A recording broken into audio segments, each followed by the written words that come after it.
தங்கட பச்சம் பிணித்தோ தந்தனத்தை தந்தனையாதே புறக்கை குன்பதத்தை தந்தனக்கு தொண்டுர பற்றும் புலத்து கண் செழிக்க செந்தமிழ் பாடும் புறக்கை குன்பதத்தை தந்தனக்கு தொண்டுர பற்றும் புலத்து கண் செழிக்க செந்தமிழ் பாடும் புலப்பட்டம் கொடுத்தற்கும் கருத்திற்கண் படக்கிட்டும் புகழ்ச்சிக்கும் கிருபை சித்தம் புரிவாயே புலப்பட்டம் கொடுத்தற்கும் கருத்திற்கண் படக்கிட்டும் புகழ்ச்சிக்கும் கிருபை சித்தம் புரிவாயே தருக்கி கண் கலிக்க தண்டனித்து தன் புனத்திற்சன் புறத்தை கண் புறச்சித்தன் தளர்வோனே தருக்கி கண் கலிக்க தண்டனித்து தன் புனத்திற்சன் புறத்தை கண் புறச்சித்தம் தளர்வோனே சலிப்போற்றம் குறத்திற்சம் பிரமித்து கொண்டலை தூத்தம் சமத்திற்சங்கரிக்க தண்டிய சூரன் சலிப்போற்றம் குறத்திற்சம் பிரமித்து கொண்டலை தூத்தன் சமத்திற்சங்கரிக்க தண்டிய சூரன் சிரத்தை சென்றறுத்து பண்டடித்து தன் குவட்டை கண்டிடித்து செந்தலில் பூக்கம் குறைவோனே சிரத்தை சென்றறுத்து பண்டடித்து தன் குவட்டை கண்டிடித்து செந்தலில் பூக்கம் குறைவோனே சிறகர் கஞ்செடுத்தம் திருச்சிற்றம்பலத்தம் சிறகர் கஞ்செடுத்தம் திருச்சிற்றம்பலத்தம் செவி கூப்பாங்குறச்சப்பும் பெருமாளே சிறகர் கஞ்செடுத்தம் திருச்சிற்றம்பலத்தம் செவி கூப்பான்புறச்சப்பும் பெருமாளே புலப்பட்டம் கொடுத்தற்கும் கருத்திற்கண் படக்கிட்டும் புகழ்ச்சிக்கும் கிருபை சித்தம் புரிவாயே புகழ்ச்சிக்கும் கிருபை சித்தம் புரிவாயே புகழ்ச்சிக்கும் கிருபை சித்தம் புரிவாயே. எல்லாம் வல்ல மாதுரு பாகனின் கிருபா சமுத்திரத்தாலும் மாலும் அயனும் காணாத தனிப்பெரும் தலைவனாகிய கந்தபிரானின் 6 திருமுகங்களின் வற்றாத தனிப்பெரும் கருணையினாலும் சீர்பெரு முப்பெரு விழாவிலே பேச வாய்ப்பு கிடைத்துள்ளது. அதற்காக இறைவனிடத்திலே மனமார்ந்த நன்றிகளை தெரிவித்துக் கொள்கின்றேன். தில்லையிலே சந்தத்தமும் ஆனந்த கூத்தாடி கூத்தாடி திளைத்திருக்கக்கூடிய நடராஜ பெருமானையும் ஆனந்த வல்லியாகிய அம்பிகையும் அவர் அருகே ஆனந்தமாயும் ஆனந்தத்தை அளிக்கக்கூடியவருமாகிய மணிவாசக பெருமானையும் இந்த சபையிலே சூரிய சந்திரனை போல வீட்டிருக்கக்கூடிய நம்மளுடைய சன்னிதானங்கள் இருவரையும் மனமொழி மேய்களினால் போற்றி பணிந்து இங்கு பக்தராய் பணிவார்கள் அடியார்கள் அனைவருக்கும் என்னுடைய சிறந்தாழ்ந்த வணக்கங்களை தெரிவித்துக் கொள்கின்றேன். சிவாய நம. நான் வர வழியில பார்த்துட்டு இருந்தேன், தகடூர் நாடுல இதுதான் என்னுடைய முதல் பயணம். நான் நிறைய ஊர்களுக்கெல்லாம் போயிருக்கேன். ஆனா தகடூர் நாடு எனக்கு ரொம்ப பிடித்த நாடாக மாறிவிட்டது. இது என்னுடைய தனிப்பட்ட கருத்து. ஏன் இது எனக்கு பிடிச்சு போயிடுச்சு அப்படின்னா, நாங்க காலையில ஒரு 5 மணிக்கு நாங்க கிளம்பணும். எங்க ஊர் திருக்கோயிலூர்ல இருந்து பெரிய வீரட்டான ஸ்தலம். அங்க இருந்து நாங்க கிளம்பும் பொழுது வழியில வந்துக்கினே இருந்தேன். ஒரு 6 மணி அப்பெல்லாம் திருவண்ணாமலையை தாண்டி இந்த சூரிய உதயமானது உதிச்சது அப்படி மலைக்கு மேல. இப்படி உதிக்கும் பொழுதுதான் எனக்கு இந்த ஒட்டுமொத்த தமிழ்நாட்டினுடைய அது இயற்கை வளமே எனக்கு புரிஞ்சுது. ஏன்னா இறைவன் மெய் வாய் விழி நாசி செவி இந்த 5ம் கொடுத்திருக்கான். ஏன் கொடுத்தான் அப்படின்னா, அவனை வணங்கி அவன் அருளாலே அவன் தாள் வணங்குவதற்காக இந்த மெய் வாய் விழி நாசி செவி எல்லாத்தையும் இறைவன் கொடுத்தான். 5 இந்திரியங்களையும் கொடுத்தான் இறைவன். இன்னைக்கு எத்தனையோ ஜீவராசிகள்லாம் இருக்குது. காகம்லாம் வணங்குது, நாரை வணங்குது. மனிதனுக்கு 6 அறிவு இருக்குது. 1 அறிவதுவே, உற்றறிவதுவே, 2 அறிவதுவே, அதனுடனாவே 3 அறிவதுவே, அவற்றோடு மூக்கே, 4 அறிவதுவே, அவற்றோடு கண்ணே, 5 அறிவதுவே, அவற்றோடு செவியே, 6 அறிவதுவே, அவற்றோடு மனனே, நேரித்தில் உணர்ந்தோர் நெறிப்படுத்தினரே என்பது தொல்காப்பியம். மனிதனுக்கு கிடைத்ததிலே ரொம்ப சிறப்பானது இந்த 5 இந்திரியங்கள் தான். இந்த 5 இந்திரியங்களையும் எதுக்கு இறைவன் கொடுத்தானே, இந்த அழகை எல்லாத்தையும் ரசிக்கிறதுக்காக. வழியில வந்துக்கினே இருக்கும் பொழுது இந்த உடம்பு அப்படியே சிலிர்க்குது. இந்த இயற்கையெல்லாம் பார்த்து, இந்த பக்கம் பார்த்தா பெரிய பெரிய மலைகள், அது கீழே அழகான ஆறு குளம் எல்லாம் இருந்தது. இந்த பக்கம் பார்த்தா அழகான வயல்கள், தென்னந்தோப்பு, இப்படி ரொம்ப அழகா இருக்கு. இந்த அழகோட அழகு சேர்க்கறத விடமா அந்த மழை பெஞ்சது காலையில நாங்க வர வழியில. அதுவும் மழை ரொம்ப பெருசா பெய்யல, ரொம்ப கம்மியாவும் பெய்யல, மீடியமா பெய்ஞ்சுது. இதெல்லாம் பார்த்து அப்படியே இந்த உடம்பு அப்படியே சிரிச்சுது. அதுக்கடுத்துதான் வாய். இந்த நாக்கு மட்டும்தான் ரொம்ப ரொம்ப சிறப்பு. இந்த நாக்கால மட்டும்தான் இறைவனை புகழ்ந்து பாட முடியும். மற்றதெல்லாம் அகத்துக்குள்ளே நடக்கும். அகத்துக்குள்ள நடந்தா யாருக்குமே தெரியாது, புறத்துல நடந்தாதான் எல்லாருக்கும் தெரியும் இதெல்லாம் நடக்குது அப்படின்ட்டு. அது போல இந்த வாய்க்கு எது அழகு அப்படின்னா பஞ்சாட்சரம் தான். இந்த மூக்கு வந்து ரொம்ப சிறப்புடையது. நாங்க வர வழியில அந்த மண் வாசனை எல்லாத்தையும் இந்த நுகர்ந்து நுகர்ந்து இந்த மூக்கு ரொம்ப இன்பமா இருந்தது. எனக்கு கண் ரொம்ப அழகான இயற்கை காட்சிகள் எல்லாம் இருந்திருந்தது. அதுக்கடுத்துதான் சரி, செல்வத்துள் செல்வம் செவிச்செல்வம் அச்செல்வம் செல்வத்துள் எல்லாம் தலை என தெய்வ புலவர் கூறினார். இப்ப அந்த செல்வத்தில் எல்லாம் செல்வத்தை இப்ப எல்லாரும் கேட்க போறோம். எனக்கு கொடுத்திருக்கிறது 15 நிமிடங்கள் தான். 15 நிமிடங்களுக்குள்ள என்னுடைய சிற்றுரையை முடிவடைக்க பார்க்கின்றேன். அதுக்கு முன்னாடி இந்த முப்பெரும் விழாவில் எனக்கு வந்து வாய்ப்பு கொடுத்த நம்மளுடைய ஐயா ஈசானேஸ்வர் செந்தில் ஐயா அவர்களுக்கு என்னுடைய மனமார்ந்த நன்றிகளை நான் தெரிவித்துக் கொள்ளணும். ஏன்னா வான் என்ற வான் கருணை என மணிவாசக பெருமான் சொல்றோம். இறைவனினுடைய கருணையினால மட்டும்தான் இங்க எல்லாமே நடக்குது. இறைவனினுடைய கருணையினாலும் குருவர்களாலும் மட்டும்தான் இங்க நாம எல்லாருமே இங்க உட்கார்ந்துட்டு இருக்கோம். அது போல உங்களுடன் ஒருவனாக என்னை இந்த இடத்துல இங்க பேச வைக்கிறதுக்கு இறைவனுடைய குருவருள், இறைவனுடைய திருவருளும் குருவருளும் நிமித்த காரணனாக ஐயா எனக்கு செய்து கொடுத்தார். இந்த இடத்துல நான் பேசுறதுக்கு காரணம் ஐயா அவர்கள் நிமித்த காரணமாக இந்த இடத்துல செயல்பட்டு இருக்கிறார். அவர்களுக்கு என்னுடைய நன்றிகளை நான் தெரிவித்துக் கொள்கின்றேன். மணிவாசக பெருமான் திருவாசகத்தை ஆரம்பிக்கிறதுக்கு முன்னாடி நமசிவாய வாழ்க என சொன்னார். ஏன் நமசிவாய வாழ்கன்னு சொல்லணும்? அந்த நமசிவாயங்கிற பதம் தான் நம்ம எல்லாரையும் வாழ வைக்குது. ஆனா அந்த பதத்தை வாழ்க என மணிவாசக பெருமான் கூறினார். இது வந்து எனக்குமே ஒரு கேள்வியா தான் இருந்தது. அதுக்கப்புறம் கொஞ்சம் சிந்தித்து பார்த்தோட தான் அதனுடைய விடையானது எனக்கு புரிஞ்சுது. நான் அறிந்ததை உங்களுக்கு கூறுகின்றேன். பெரியவர்கள் எல்லாருமே வந்து இந்த உலகம் சேமமா இருக்கணும் அப்படிங்கிறதுக்காக தான் பெரியவர்கள் எல்லாரும் பாடுபட்டு கொண்டிருக்கிறார்கள். பெரியவர்கள் எல்லாருமே அதுக்காக தான் பாடுபட்டு கொண்டிருக்கிறார்கள். இந்த உலகம், இந்த மக்கள், இந்த ஜீவராசிகள் எல்லாமே சந்தோஷமா இருக்கணும் அப்படிங்கிறதுனால தான் பெரியவர்களுடைய எண்ணம். நம்ம மணிவாசக பெருமான் பெரியவர். அவர் கத்துக்காத கல்வி கிடையாது, அவர் அறிந்திடாத விஷயங்கள் கிடையாது. ஆனா மணிவாசக பெருமான் உலகத்தை வாழணும் அப்படிங்கிறதுக்காக தான் வந்திருந்தார். ஆனா அவர் வந்து உலக மக்கள் வாழட்டும்னு உலக மக்கள் வாழ்கன்னு ஆரம்பிச்சிருக்கலாமே, ஏன் நமசிவாய வாழ்கன்னு ஆரம்பிச்சார்? இது வந்து ரொம்ப சிந்திக்கக்கூடிய விஷயம். இந்த ஒரு வரியே போதும் நம்மளுடைய ரிஷப கொடியை வானூர்தி பறக்க வைக்கிறதுக்கு. சொல்ல போனா இந்த ஒரு வரியே போதும். ஏன் இந்த உலகத்துல 84 லட்சம் யோனி வேதங்கள் இருக்கு.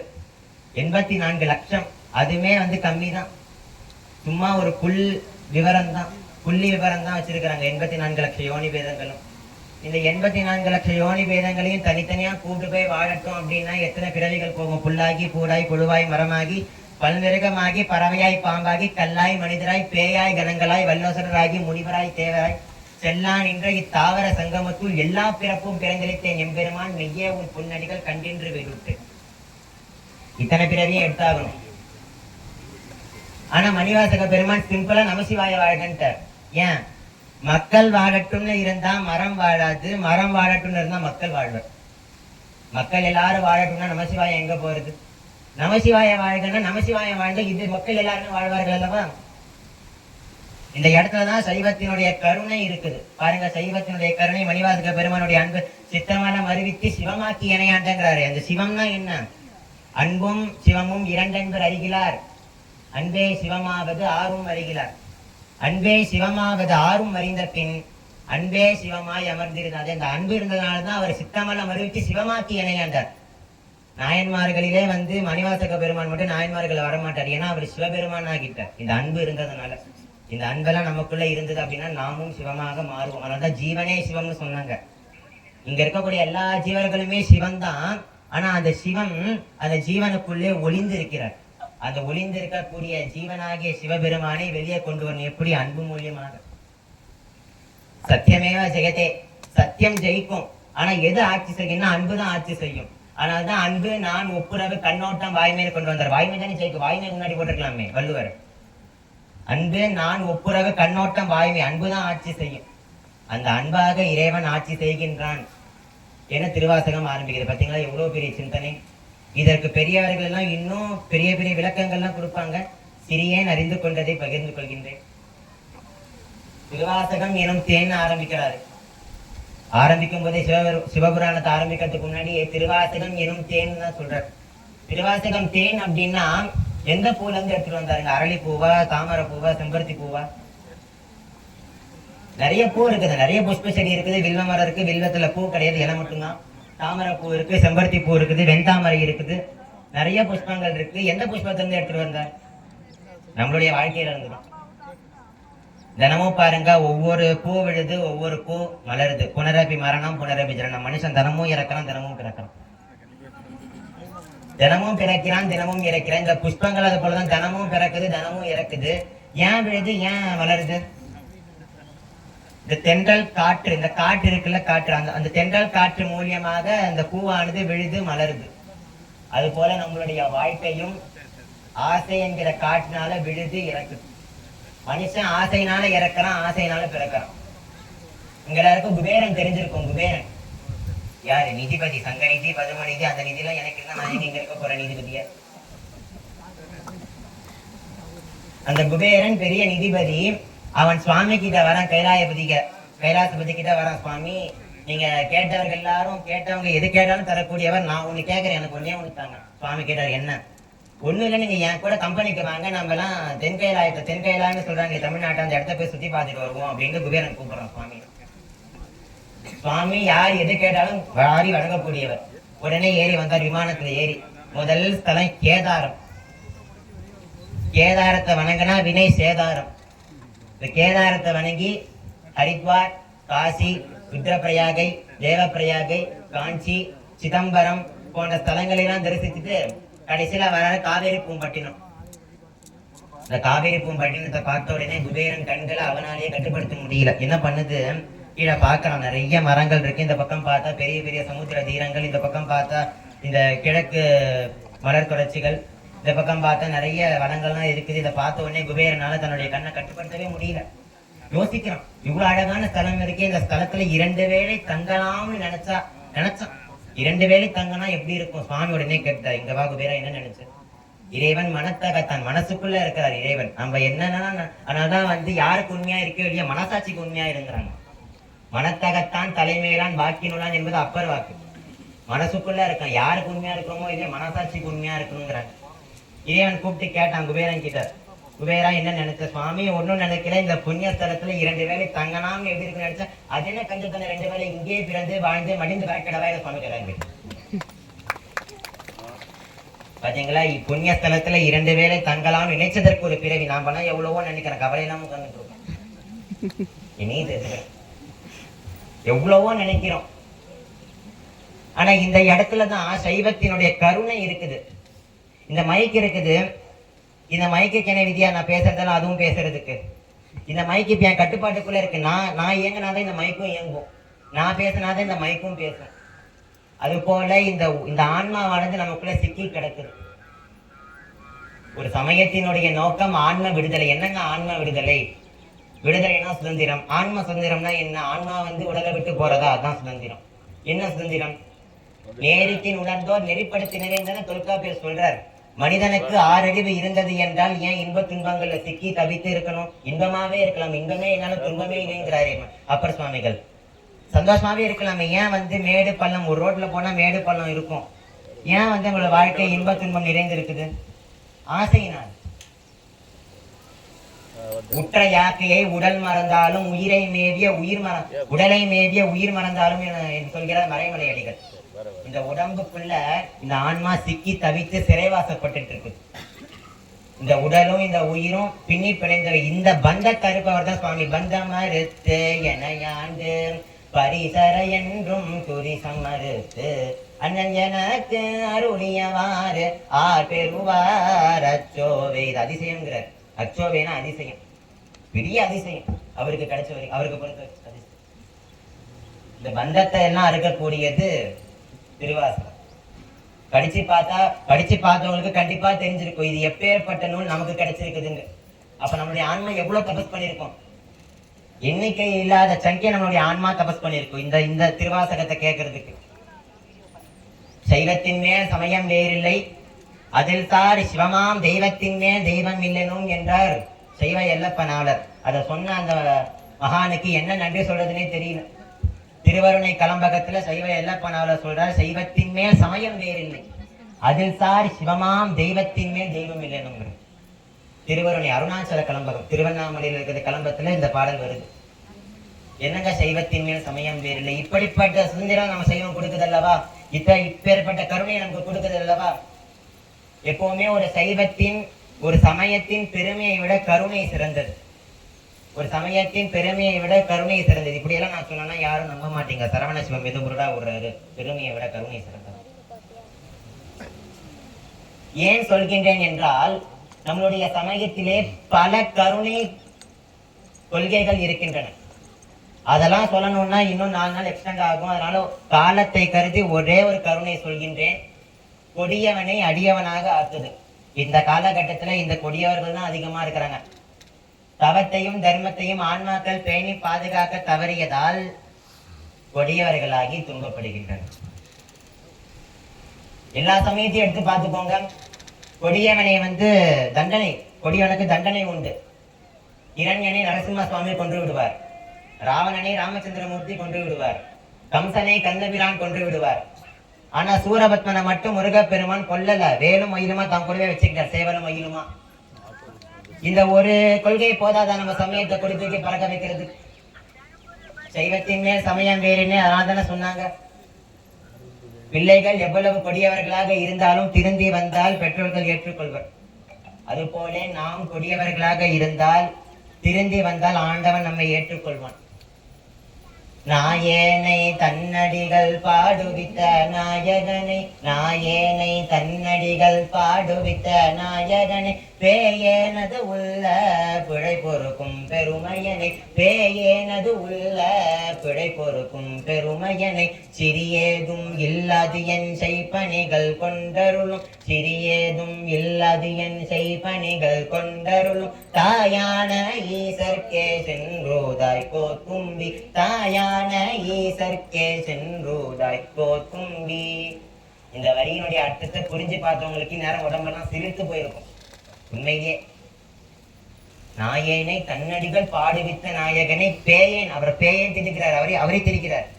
பேயேனது உள்ள பிழை பொறுக்கும் பெருமையனை, நான் எவ்வளவோ தப்பு பண்ணிருப்பேன், என் தப்பெல்லாம் நீ பொறுத்துக்கிட்டு எனக்காக அனுகிரகம் பண்றிய சுவாமி, உன்னை விட கருணை சிறந்தவர் யாரு.